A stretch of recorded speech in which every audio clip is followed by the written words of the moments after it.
Hello, it's Len from TALK from the Homeland. Welcome back to the channel. I was told by one viewer I should straighten my hat, but it's as munted and as old as I am, and so no going back, unfortunately, and not much chance of getting a new one here in Armenia.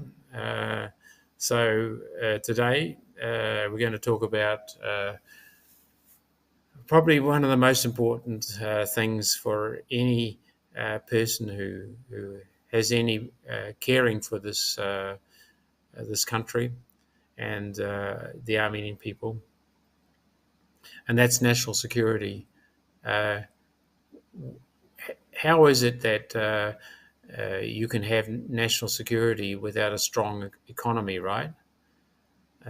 You can't.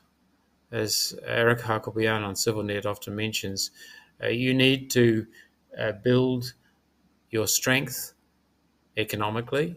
You need to be valuable to the people outside. Didn't we see during the 2020 Artsakh war that people didn't care? And you need to communicate effectively. And so today I'm going to talk about some of the lessons that we have learned through these last couple of years. I mean, we could be sitting in Australia on the beach enjoying ourselves rather than going through this daily stress. But we came because we thought we might want to help these people. And indeed, in every country, there's the good, the bad, and the ugly.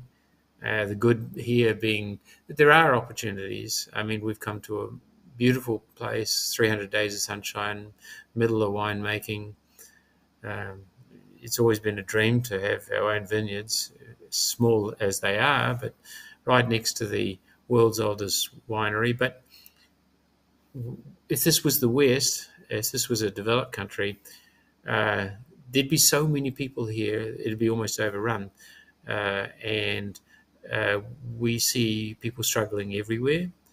We hardly see any visitors because they're all sitting in Yerevan. It's an absolute disaster, Yerevan, putting all the eggs in one basket. But I'll get to that later. I want to talk about, first and foremost, the horrible policy directions that the government has taken, which is causing infinite problems for people like us. There are, as I say, wonderful opportunities for people to come here and not just help these people, but also to have good business, sustainable business. Because he who has minerals and green lands and water will be rich in the 21st century, right? Those are sort of resources that are necessary. But the sort of things that we've had to deal with, the almost non-existent justice system.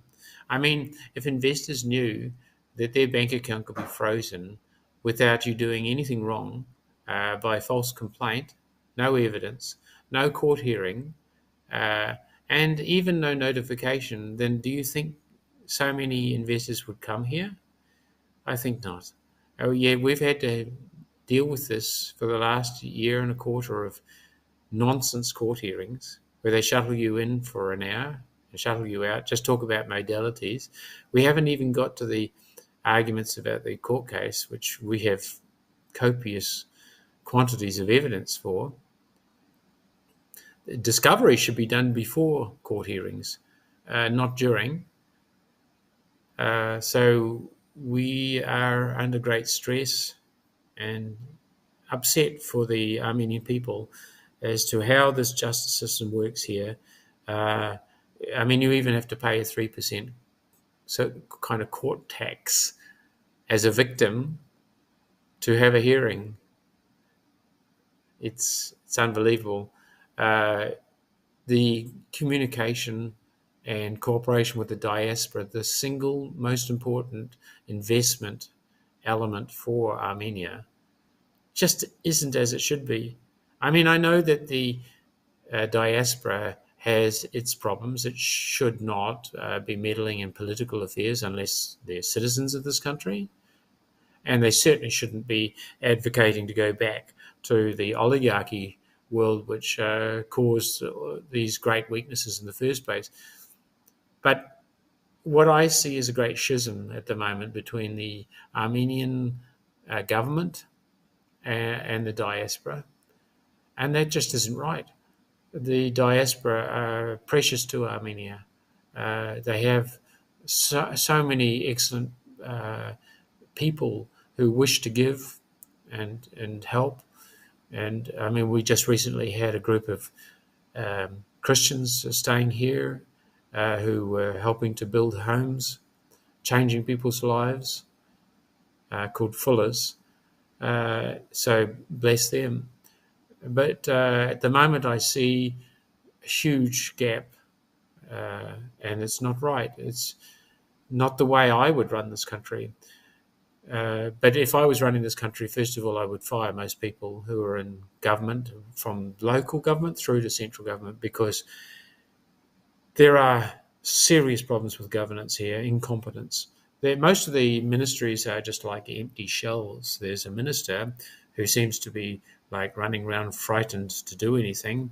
And I'd love to be a fly on a wall when all these ministers get together and report to Pashinyan on progress, because, like, for example, we've been waiting over 2 years for one piece of paperwork from a local municipality, which is about trying to create a tourist attraction which will help everybody here. So you can't change incompetence straight away. It takes time, but you need to attract good people and keep them there, and that's not the case here.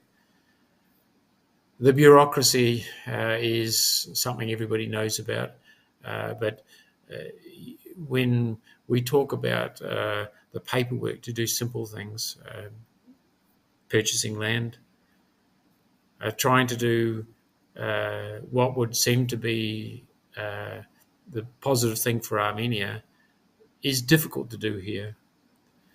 They seem to, I mean, even we had the Indian community who came, some investors came, and you all know about India and about how much bureaucracy. I mean, I audited the Indian aviation authorities, and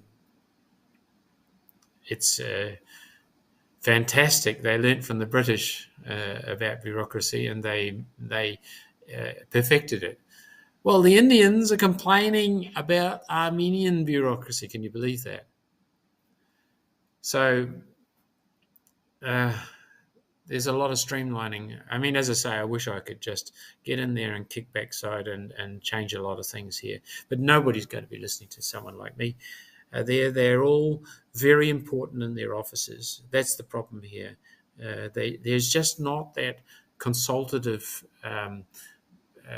way of doing things in Armenian culture. Once you get to a position, you look down upon people. I mean, I was told as a business person I should wear a suit and buy a Mercedes and stuff like that. And when they see me walking around in my gumboots with a wheelbarrow, they call kashka here, it's a Russian word, they sort of can't believe it. But this is the way they are. They judge a book by its cover. Consumer protection. How many things we bought here that are broken? I mean, we put in a biosewage system here. It cost me $18,000. And when I found to my horror that the pipework hadn't been connected, that it wasn't working properly, it was basically putting sewage everywhere. And I rang up and asked, can you come and fix it? And I was told that it was my responsibility now as the purchaser. And there's no comeback. If you go to a shop and ask for some return or something to be fixed, quite often you'll get something rude in response. You certainly won't get empathy. And they blame the Soviets. Well, perhaps, but I think there's always been this within their culture, because you haven't seen any development in this country before the Soviet era. And in some ways, when the Soviets came, they helped to develop this country a little bit. Anyway, so consumer protection legislation, non-existent. A failure to root out corruption and theft. I mean, we've had so much theft here. I'm struggling to find Christians in the first Christian nation. It's shameful. But I'll give you one classic example. We had tax Nazis come. Tax auditors come. And they sat here in this room at a table, and they, during the audit, asked, could they use this facility for their New Year's party? And don't worry about you guys being here. Don't worry. We'll look after the place. Yeah? We just pay you a peppercorn for this. And I'm saying, no, sorry. But in any case, this is a tax audit. You don't, I mean, I'm an auditor. You don't talk about things for personal gain during an audit. So we complained about this, of course. And in the normal Armenian way, there's retribution. So they decided to fine my wife for not registering herself as an employee. She's the owner on paper with me, but she has to register herself as an employee. Now, I looked in the tax code as one does, and of course there's nothing there in the tax. There's no tax law. So I challenged this, and we went all the way into Yerevan to challenge them, and found that we got another minor fine for not responding in time. But of course they didn't provide the information. They didn't tell us in writing that we had a problem. So what does this look like to you? Well, it looks not good for me in terms of the authorities not doing the correct thing during an official business, and then doing retribution when they're found out. I mean, it's horrendous to not have a law in place, and not even any guidance material, heaven forbid. So there would be guidance material so that everyone was clear, the auditor, the auditee, the public in general. No guidance material. But despite all that, they can still fine you. And there's no comeback. There's no way you can complain about it. This is Armenia. You know, the other corruptions that we come across, like misuse of World Bank funds. I don't need to go into the details of that. Where we were disadvantaged as a business over another business. It's completely unacceptable. All of these things do not provide an investment environment. There are groups like there's one that's just been terminated called NCIE, which was part of the fragile Ministry of Economy, one of those ministries which was doing nothing as far as I could see, and there's another group which was doing almost what we saw, I think, precisely the same job. Why is that? Nobody talks to each other. Called Enterprise Armenia. And they're nice people. And they sometimes visited. But generally, I mean, I did a report on many of these problems for them, something that would have I would have charged Singapore tens of thousands of dollars for advice on this consultation on structural issues that they need to look at. And guess what was done with that report? Well, nothing, not even an acknowledgement. To this day, perhaps a year and a half later, I still haven't had a response to that report, which was solely designed to help the people of Armenia and investors. Now, all I expected them to do was to farm it out to the various ministries, whichever was responsible for that particular issue. I didn't expect Enterprise Armenia to fix all the problems. But even that was too hard. I mean, as I say, they're good people. And I'm sure they mean well. And I'm sure they're going to be upset at me even talking about them. But sorry, I'm at the end of my patience.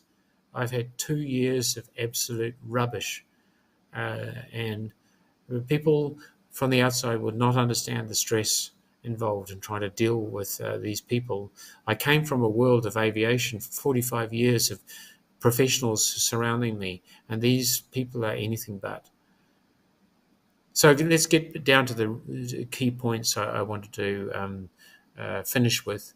As a result of this terrible investment environment, what else are some of the major national security problems here? Because without a good economy, you have a national security issue. You invest 90% plus in Yerevan. You put all your eggs in one basket. That place called Yerevan, that I call katastrof. It's a Russian word for catastrophe. It means a place without proper infrastructure, where traffic is everywhere and no planning seems evident. And they put all of these people, all their resources, all their eggs in one basket there. And what about the rural area, the heartland, like here? Less than 10% for all the provinces, probably less than 1% for all the southern provinces, which, if I looked at it from a security perspective, is probably worth more than 50% of this country, because the southern provinces are the legs that connect the body, Armenia, to the rest of the world, the feet, right? Where it connects to the world. Iran, India, Asia, this is the center of the economic world these days, and yet, and people are woken up because the enemy is busy threatening that southern corridor, right? But if you had the same level of investment that you would understand its importance security-wise, then you would be putting 50% or more investment here. But no, you just continue to build tall buildings. You know, when the last time the main internet backbone was upgraded in these areas here? 1998. 26 years ago. And we rely upon unreliable UCOM system here, phones, mobiles that go off all the time. We rely upon electricity systems which go every second day are failing. Water systems. Any utility here is on its knees. How do investors work in that environment when the government doesn't incentivize investment in the rural areas to the extent it should, commensurate with the national security situation?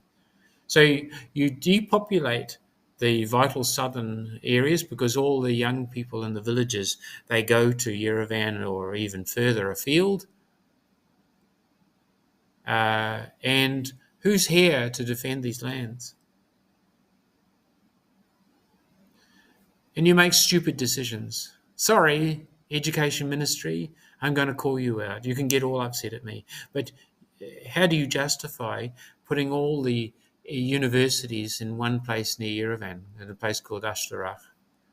I mean, we had investors ready to create a new university not far from here, bring in international students, create a vibrancy, repopulate this area. And what happened? The Ministry of Education was actually even rude to them.